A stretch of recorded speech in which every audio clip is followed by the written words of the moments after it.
Alright, welcome back ladies and gentlemen. We're back again with another retro video game package. Let's open it up and see what we've got.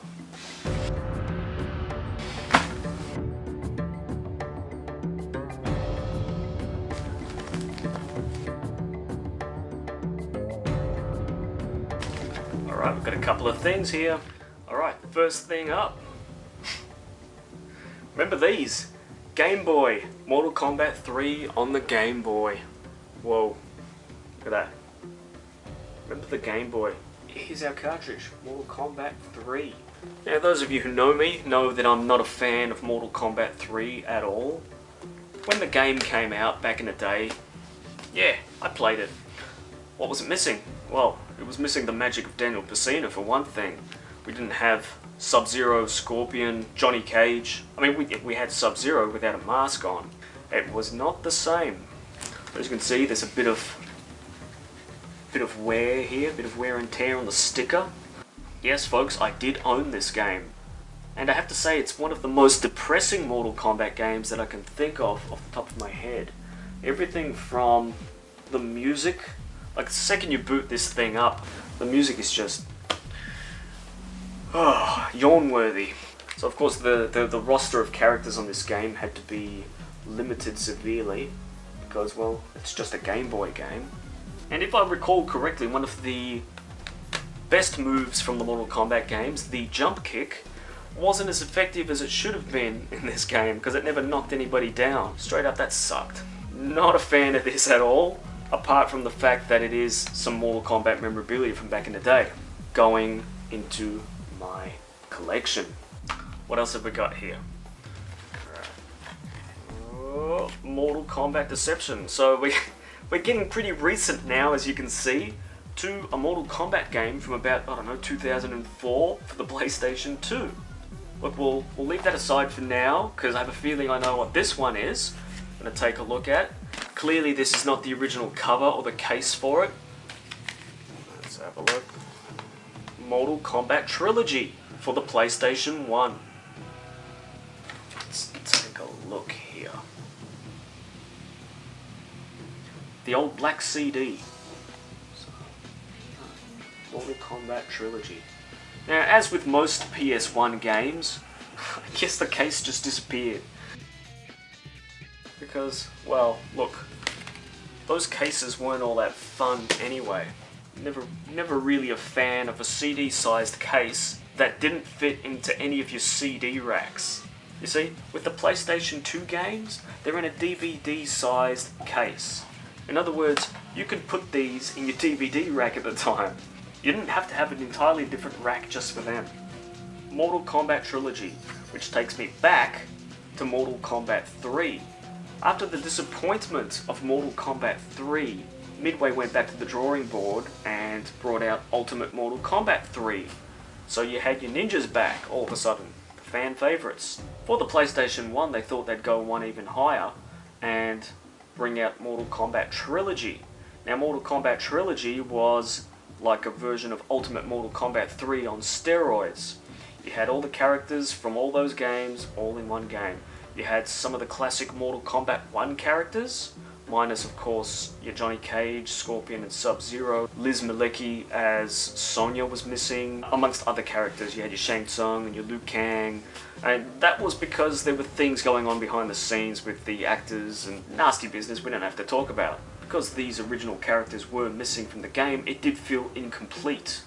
It wasn't a trilogy at all. It was like kinda like when Sharon Osbourne made Ozzy Osbourne re-release all his albums, and then they cut out certain musicians out of the mixes and put in new musicians so they wouldn't have to pay them royalties. Nasty stuff. The people that miss out in the end are the fans. So when I did get this back in the day, I was quite excited. I look back on this game now and I just can't stand it. I just can't play it. It's good to have it in the collection. Nice looking CD, as you can see. But as far as Mortal Kombat games go, I'd rather play Mortal Kombat 1 or Mortal Kombat 2. Which brings us to this beautiful game. Now, by 2004, my interest in Mortal Kombat was well and truly gone.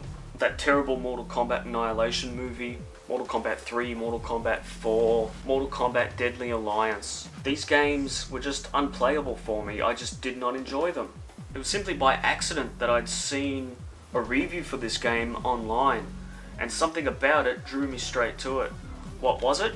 It was a feature that was present in the previous game, Deadly Alliance, where each character had the name of their martial art displayed at the bottom of the screen. So, for instance, if you had a Shotokan practitioner against a Wing Chun practitioner, the names of their styles were actually located at the bottom of the screen.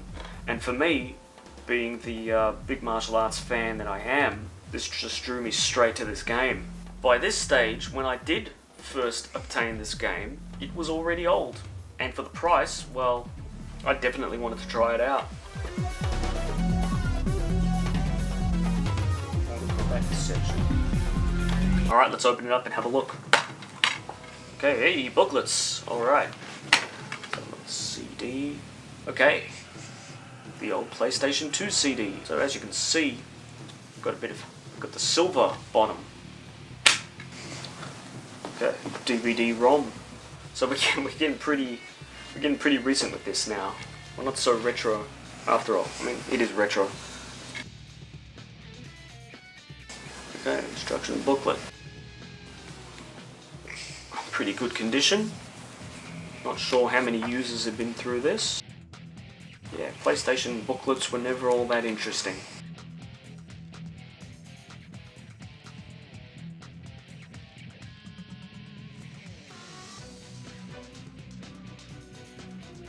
Yeah, so by this stage, this is what Sub-Zero looked like. And Scorpion. So, it was a fresh take. It wasn't the same garbage recycled over and over and over again. That was another thing that attracted me about this game. And straight away, when you boot this game up, you find that most of the characters that we've grown tired of by this time, especially 2004, I mean, I was sick of the whole Liu Kang, Johnny Cage, Sonya Blade storyline. It was done to death. I was sick of it. I just didn't want to see these characters anymore. What's fresh about this is we've got a new hero. There's a lot of new characters in this. It was a fresh storyline.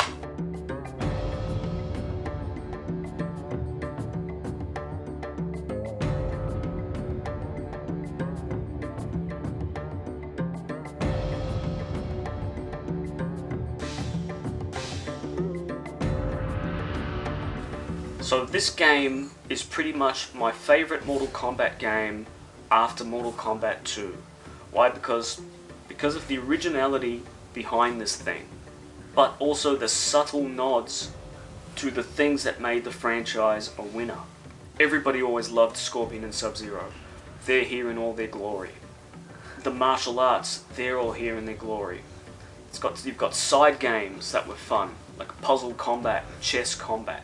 You had secret things that you could unlock. The soundtrack was fantastic to this game.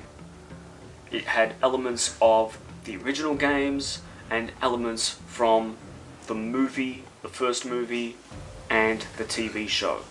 And they were just fantastic. I'm a big fan of the soundtrack to this game.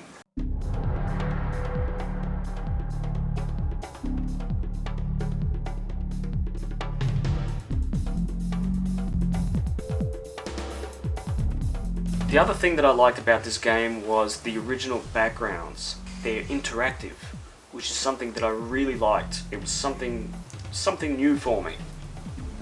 You could pick up weapons in the stage, you could be knocked off one platform to another platform.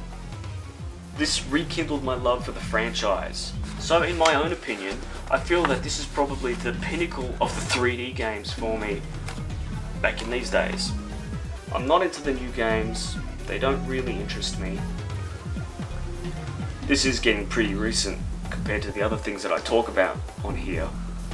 But I absolutely adored this game when I first played it. There was nothing disappointing about this for me. And I have great memories of this game. So again, thanks for joining me with the opening of these retro Mortal Kombat goodies. Be sure to join me the next time I get one of these packages, and we'll see what I've got. So, until then.